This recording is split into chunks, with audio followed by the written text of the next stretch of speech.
Ainul Hayat merupakan sebuah telaga atau sebuah tempat yang memiliki mata air yang kalau airnya diminum maka orang itu tidak akan mati sampai hari kiamat kecuali dia memohon kepada Allah untuk dimatikan. Kisah tentang tempat Ainul Hayat ini berhubungan erat dengan dua tokoh besar yaitu Raja Zulkarnain dan penasehatnya yaitu Nabi Khidir alaihi salam. Ada sebuah riwayat dari As-Salabi dari Imam Ali. Suatu hari Raja Zulkarnain bertanya kepada malaikat tentang bagaimana ibadahnya malaikat kepada Allah Sang Pencipta. Kemudian malaikat pun memberitahu kepada Zulkarnain bahwasanya ada malaikat yang sejak dia diciptakan dia selalu sujud dan tak pernah mengangkat kepalanya untuk selamanya. Karena dia tidak mau menyia-nyiakan waktu untuk selalu beribadah kepada Tuhannya. Maka Zulkarnain yang mendengar penuturan dari malaikat itu dia menjadi tertarik, sebab Zulkarnain ingin hidup abadi supaya dia bisa lebih lama beribadah kepada Allah. Lalu dicarilah telaga itu oleh Zulkarnain dan Khidir beserta dengan pasukan kerajaannya. Kemudian mereka menemukannya di tempat terbitnya matahari. Tempat itu digambarkan sebuah tempat yang gelap. Namun, bukan seperti gelap malam hari tapi gelap karena ada semacam asap atau kabut tebal.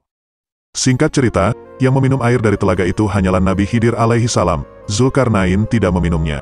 Makanya ada beberapa ulama yang mengatakan bahwasanya Nabi Khidir masih hidup sampai hari ini. Tapi ada juga yang mengatakan Nabi Khidir sudah wafat. Kemudian pada abad ke-14 ada seorang penjelajah yang bernama Juan Ponce de Leon yang diutus oleh seorang raja yang bernama Raja Ferdinand. Ia ditugaskan dalam memimpin ekspedisi pencarian mata air keabadian atau dalam Islamnya disebut dengan Ainul Hayat. Tapi sampai akhir hayatnya Ponce de Leon tidak menemukannya, dia tewas karena dipanah oleh suku pedalaman. Diceritakan dalam surah Al-Kahfi ayat 94. Mereka berkata, "Wahai Zulkarnain, sungguh, Yakjuj dan Makjuj itu, makhluk yang berbuat kerusakan di bumi. Maka bolehkah kami membayarmu imbalan agar engkau membuatkan dinding penghalang antara kami dan mereka?"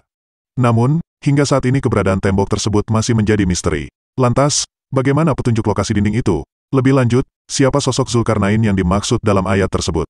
Ulama dan cendekiawan asal Turki, Badiuzaman Said Nursi, tahun 1878 sampai tahun 1960 Masehi, adalah salah seorang raja Yaman yang hidup semasa dengan Nabi Ibrahim dan telah menerima pelajaran dari Nabi Khidir.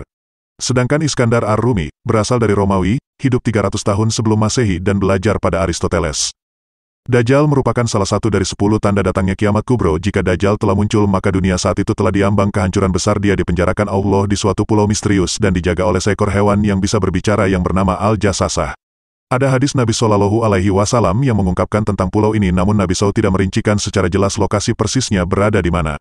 Hanya saja Rasulullah menunjukkan arahnya. Dajjal akan keluar dari perkampungan Yahudi Asbahan, bersamanya ada 70.000 orang Yahudi.